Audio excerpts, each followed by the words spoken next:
लखनऊ विकास प्राधिकरण में मंगलवार को प्राधिकरण दिवस का आयोजन किया गया, जिसमें जनता से सीधे संवाद कर उनकी समस्याएं सुनी गईं। कार्यक्रम की अध्यक्षता मंडलायुक्त रोशन जैकब ने की, जिन्होंने सुनवाई की शुरुआत की। इस अवसर पर एलडीए के उपाध्यक्ष प्रथमेश कुमार ने भी जनता की समस्याओं को गंभीरता से सुना और त्वरित कार्रवाई के निर्देश दिए। उनके साथ प्राधिकरण के सचिव विवेक श्रीवास्तव भी उपस्थित रहे, जिन्होंने शिकायतकर्ताओं की समस्याओं को ध्यानपूर्वक समझा। सचिव विवेक श्रीवास्तव के अनुसार कार्यक्रम के दौरान कुल 37 शिकायतें प्राप्त हुई, जिनमें से 9 शिकायतों का मौके पर ही निस्तारण कर दिया गया, जबकि शेष शिकायतों पर नियमानुसार आवश्यक कार्रवाई की जा रही है।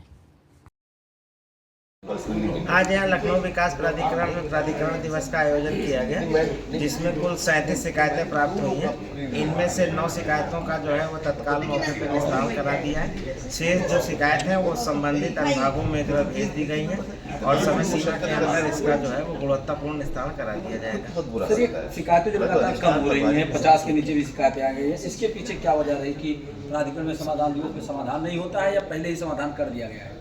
नहीं, जैसा कि सभी लोग आप लोग अवगत ही हैं कि लगातार सभी स्तर पर सारे अधिकारी जो है उपाध्यक्ष महोदय मेरे द्वारा और अन्य जितने भी वरिष्ठ अधिकारी हैं सभी के द्वारा जो है वो प्रतिदिन जो है वो शिकायतें जो है जनता की सुनी जाती हैं 10 से 12 बजे तक। और इन जनरल किसी भी समय अगर कोई शिकायत करता आता है तो उसकी शिकायतें सुनी जाती हैं और उसी समय कोशिश की जाती है कि उसकी शिकायत का निस्तारण करा दिया जाए। इसी वजह से जो आपका कहना है कि प्राधिकरण दिवस में शिकायतों की संख्या कम हुई है, उसका मुख्य कारण यही है कि लगातार प्रतिदिन जो है वो शिकायतकर्ता को सुन करके और उनकी शिकायतों का निस्तारण किया जाता है। सर, एक प्रकरण आया था इसी जन सुनवाई में आपके कि जानकीपुरम विस्तार से एक लोग आए थे जिनको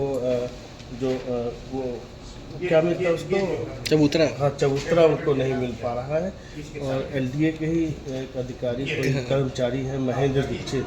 उन्होंने अपने रिश्तेदारों के नाम पर आवेदन करा दिया और उन लोगों को नहीं मिल पा रहा है। आज इस तरह का एक प्रकरण आया था और शिकायतकर्ता के माध्यम से ये शिकायत जो है संज्ञान में लाई गई है, तो इस पे जो है वो संबंधित जो है उनको भेजा गया है और ये दिखवा लिया जाएगा और इस शिकायत का भी जो है गुणवत्तापूर्ण निस्तारण कराया जाएगा। सर, शारदा नहर योजना के पास में कुछ सिंचाई विभाग की से एनओसी लेने की अनुमति आवश्यक है। 2022-23 से ही कई मानचित्र अभी अविलंब है, पास नहीं हो पा रहे हैं। तो जैसे नगर निगम के लिए लागू किया गया, क्या सिंचाई विभाग के लिए भी ऐसी कोई स्थिति है? नहीं, अभी वर्तमान में नगर निगम के लिए लागू किया गया है, लेकिन अगर ये कोई शासकीय विभाग है और उसकी जमीन किसी कंसर्न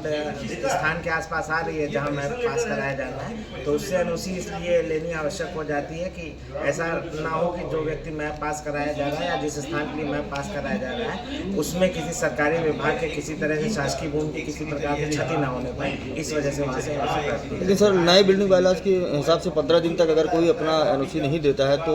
वह स्वीकृत हो जाता है मानचित्र या नहीं, ऐसा कुछ नहीं, अगर एनओसी जहाँ के लिए आवश्यक है जिस विभाग से उस विभाग से एनओसी आने के बाद ही जो है वहाँ